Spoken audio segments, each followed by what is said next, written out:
स्वामी राधा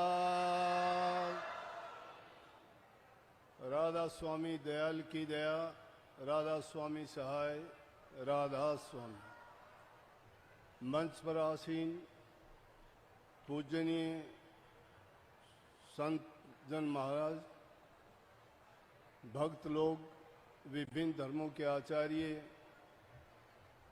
और भिन्न भिन्न स्थानों से आए सत्संगी जन, भक्त लोग, सबको बहुत बहुत नमन, आदर के साथ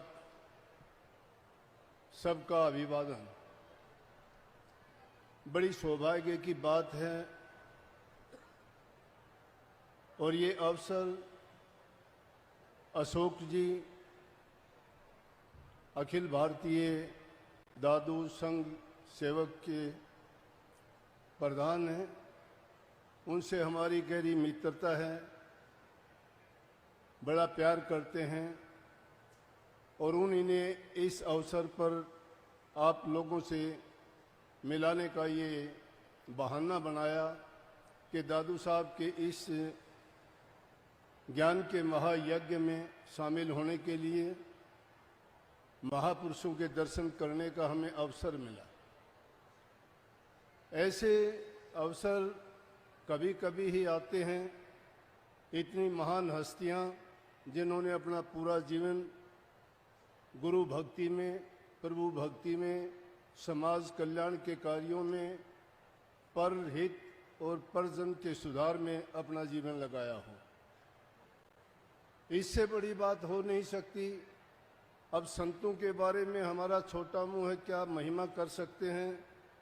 चाहे वो दादू साहब हो, कबीर साहब हो, नानक साहब हो, पलटू साहब हो, दरिया साहब हो, जितने भी संत आए, संतों के बारे में कहिए, संत सभी वा घर से आवें, नाम भेद जीव चितावें, जो चेते तिसले पहुँचावें, नाम भेद जो ले माने कहना, उसको फिर सुख दुख नहीं सहना। ये संसार दुखों का घर है, लेकिन उस दुखों से निकालने के लिए संत इस धरा पर अवतरित होके आते हैं। ये बात कहना बड़ा कठिन है कि उस सदी में, उस साल में, उस दिन में संत ने जन्म लिया था या प्रकट हुए थे।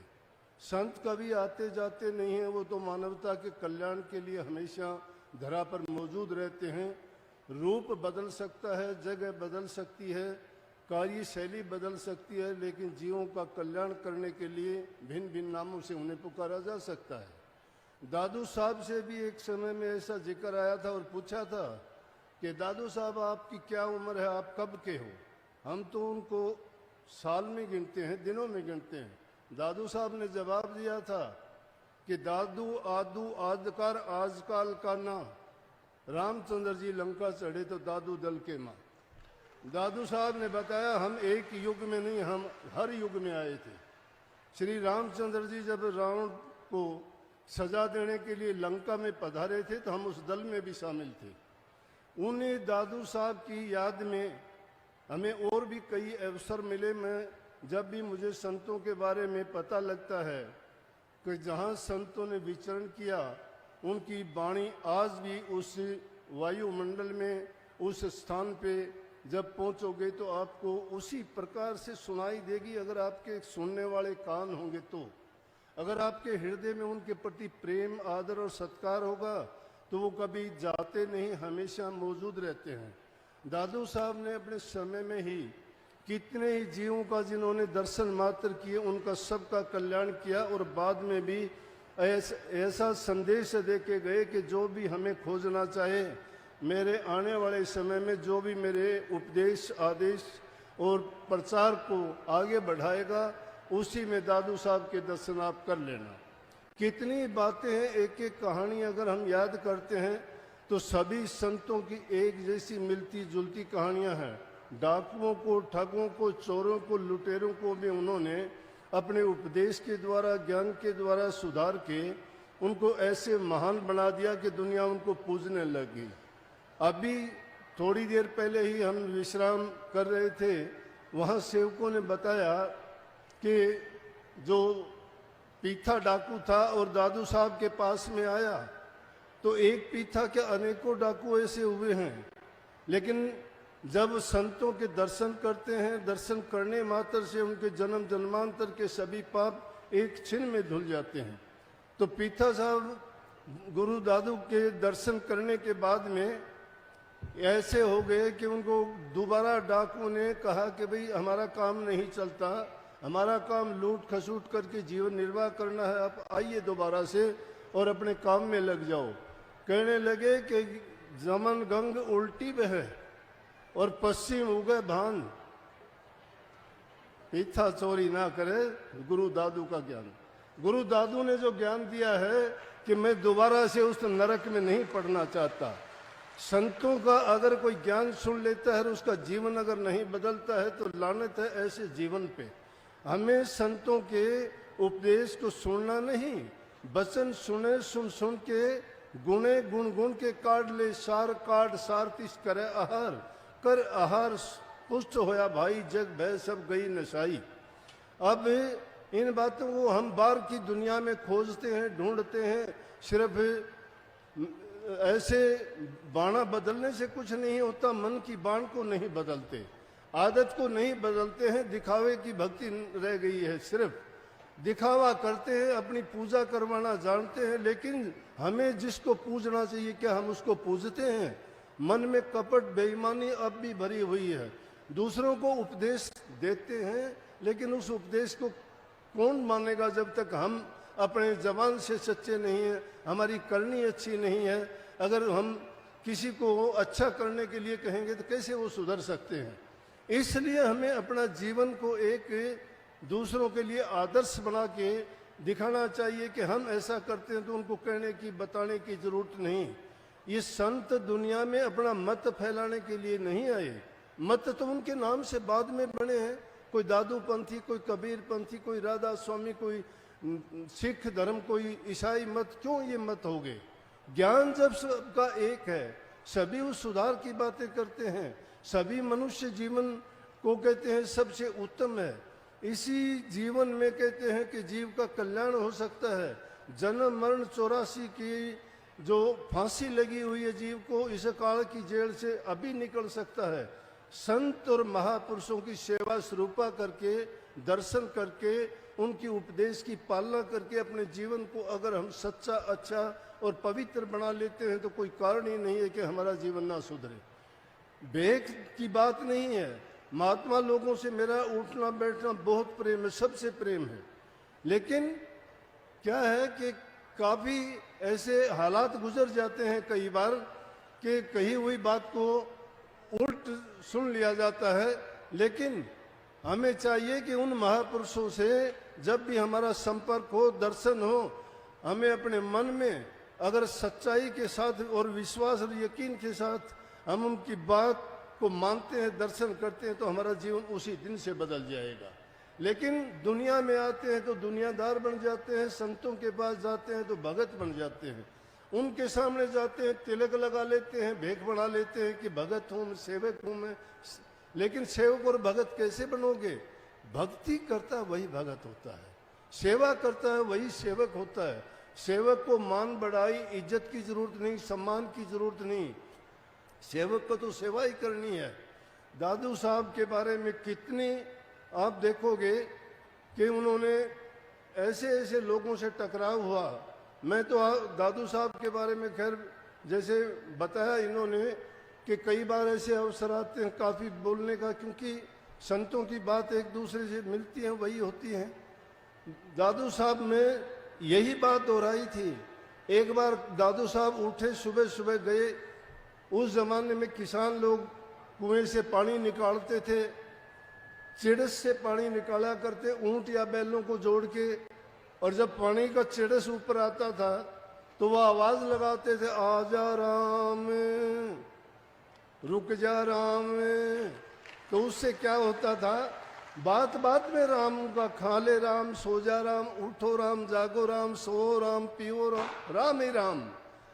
तो इसीलिए दादू राम, दादू दयाल, राम ही राम, सांस सांस में, कण कण में। उन्होंने सोचा भगत लोग हैं, मैं भी चल के देखूं। दादू साहब गए, जाके देखते हैं तो क्या है, बैलों का पूंछ मरोड़ते हैं, किसान पानी निकालते हैं। बोले अरे ये कहाँ राम का नाम है, राम का नाम तो वो भी ले रहे थे। दादू साहब कहने लगे दादू दुनिया बावड़ी और कहे सामने राम, क्योंकि पानी का जो चिड़स होता था वो चमड़ा होता था।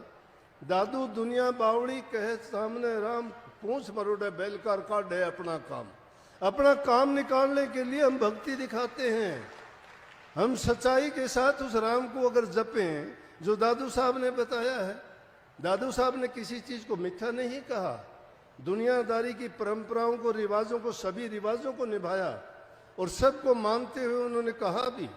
एक ऐसा अवसर आया, दादू साहब कहीं जा रहे थे, चलते चलते क्या हुआ कि रास्ते में जब चले सामने से किसी ने छींक दिया। कहने लगे दादू साहब सामने से छींक हुई है, ये अच्छा सून नहीं है, कुछ गलत होगा। तो दादू साहब जो टोपी पहनते थे आगे जाके गए, पशु चरा रहे थे कुछ बच्चे, उन्होंने जब देखा वो कहने लगे दादू साहब त्रिकालदर्शी हैं, इनको भूत भविष्य और वर्तमान का सब पता है, इसलिए देखते हैं कि इनको पता लगेगा या नहीं लगेगा। तो कहने लगे दादू साहब से, बोलो दादू साहब हम आपको कहाँ लाठी मारेंगे। अब दादू साहब क्या जवाब दें, अज्ञानी से जब टकरा जाते हैं तो संत कहते हैं मौन सबसे अच्छा इलाज है कि चुप हो जाओ। दादू साहब अब क्या कहें, जब ज्यादा कहने लगे बोले भाई मेरे पीठ पर मारोगे तो पैरों पे मारा, कहने लगे पैरों पे मारोगे तो हाथों पे मारा। बोला कि आपको तो पता नहीं लगा और टोपी छीन ली। तो दादू साहब कहने लगे दुनिया वालों की बात भी सच्ची है, मान लेनी चाहिए, क्योंकि उन्होंने कहा था कि दादू साहब सामने की ठीक है, अच्छी बात नहीं है। तो कहने लगे दादू दुनिया सत्य है, सत्य वाके सुन, मैं दुनिया की मानता तो टोपा खोसे कौन। इसलिए कि ऐसी घटनाएं भी जो दुनियादारी में होती हैं, सुन है, महापुरुषों के कथन है, जो कहावतें बनी हैं, वो संत महाफकीरों के, महापुरुषों के दिए हुए वचन हैं और उन वचनों को अपने जीवन में हम संजो के, साध के और अच्छी तरह से रखें तो हर वक्त में हमारे काम आते हैं। और संतों की वाणी तो हर काल में सत्य होती है, कभी मिथ्या नहीं होती। आज भी उनकी गीत गा के हम रोटियां खाते हैं दादू साहब के नाम से ही, लेकिन वो करनी नहीं करते जो दादू साहब ने करनी की थी। दादू साहब ने क्या कही, उन्होंने अंतर नाम की कमाई करने के लिए कही थी।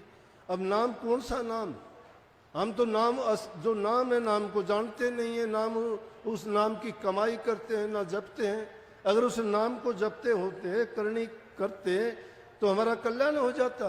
दादू साहब तो कहते हैं कि दादू देखा दीदा सब कोई कह सुनीदा। अब बताओ दीदा हमने देखा क्या, किस दीदे की बात करते हैं दादू साहब। इस दुनियादारी में जो चीज नहीं है उसको ढूंढने के लिए अंतर की खोज करनी पड़ेगी। 9 दरवाजे जो बाहर खुलते हैं उनमें नाम नहीं है, नाम हमारे अंतर में है और वो जिस रूप में तुम ढूंढना चाहते हो उसी रूप में आपको मिलेगा। लेकिन गुरु उसका माध्यम है, गुरु के बिना आज तक ना कोई गया है, ना पहुंचा है और ना कभी पा सकता है। इसलिए समाज में रहते हुए समाज कल्याण के हित के काम करने चाहिए सबसे। जो पर उपकार पर हित नहीं करता वो भक्ति भी नहीं कर सकता। बुराइयों को त्यागना चाहिए, कुसंगति से बचना चाहिए। अब करते क्या है, आज देखते हैं रास्ते में मैंने देखा गौ माता की क्या हालत है, कितने ही बैल, कितनी गायें सड़क पे बेचारी, जिनमें चलने की हिम्मत नहीं है, देखने में ऐसी लगती है समय से पहले बूढ़ी हो गई हैं। दूध निकालते हैं, घर से निकाल देते हैं। हिंदू होते हुए हमें शर्म आनी चाहिए जिसको हम माता कहते हैं और आदिकाल से गौ माता की जो पूजा करते हैं और उसको घर में रखने मात्र से ही कितनी रोग बीमारियां दूर हो जाती हैं। अरे अपनी गौ माता के गोबर को तो लीप के जो चौका करते थे उसको शुद्ध और पवित्र मानते थे। जब छोटे बच्चे होते थे, मकान कच्चे होते थे, देखा करते हमारी माएँ करती थी ऐसा। कोई बच्चा टट्टी पेशाब कर देता था तो उसको उठाने के बाद गोबर को पानी में मिला के उस जगह पर चौका कर देते थे, सब कुछ पवित्र हो जाता था। आज भी अगर हम उसी प्रकार से गौ माता को माँ के रूप में समझें, वैद्य के रूप में समझें, देवता के रूप में समझें और उनकी उसी प्रकार से पूजा करें तो वो सभी प्रकार से हमें सुख देने वाली, पवित्रता देने वाली, हमें जीवन को सुख हर प्रकार से सुख देने वाली है। लेकिन आज गाय को भुला दिया है। प्रचार तो बहुत करते हैं, मैं मिथ्या बात नहीं करता, हम तो 50 गायें अब भी रखते हैं। दूसरी भैंस वगैरह नहीं, आश्रम में जरूरत पड़ती है तो गाय का दूध प्रयोग में करते हैं, लाते हैं। अगर हर आदमी ये संकल्प ले ले कि वो एक गाय को अपने घर में रख के उसकी पूजा करे, मैं कहता हूँ उसके सभी पाप तो उसी से खत्म हो जाएंगे। उस घर में इतनी शांति आ जाएगी कि उसके सब दुश्मन खड़े देखते रह जाएंगे। माँ लक्ष्मी का वासा उसके घर में होगा, टोटा वहां से भाग जाएगा, आपस में प्रेम होगा और घर में स्वर्ग जैसी हालात हो जाएंगे। आप भी सुखी, गौ माता भी सुखी, तो समझेंगे कि आप गौ माता की कदर करते हो, इज्जत करते हो, आप हिंदू हो। हिंदू होने की डींग मारने से हिंदू नहीं बन जाते, झूठा प्रचार करने से नहीं बन जाते, कागजों में नाम लिखने से गौ के आप रक्षक नहीं बन जाते। इसलिए जो नेक काम करता है वही भक्ति कर सकता है, जो नेक काम नहीं करता भक्ति के आसपास भी नहीं है। गरीब की संभाल करो, भूखे गरीब की सेवा करो, माँ बाप की इज्जत कदर करो, उनको सम्मान दो, जबान से सबके साथ अच्छा बर्ताव करो, मीठा बोलो। ये दादू साहब के उपदेश हैं। उन उपदेशों को अगर हम मान के चले तो हमारा जीवन भी सफल होगा और आपको कदम कदम पर हर सफलता आपके कदम चूमेगी। आपको जीवन में कभी किसी प्रकार का कोई दुख नहीं होगा। ये संतों का आपके लिए आशीर्वाद, उपदेश और शिक्षा है। सबको संत जन आप पर कृपा बरसाएं, आपको सद्बुद्धि दें, हर प्रकार से समाज कल्याण और हित के काम आप करें। सबको राधा स्वामी।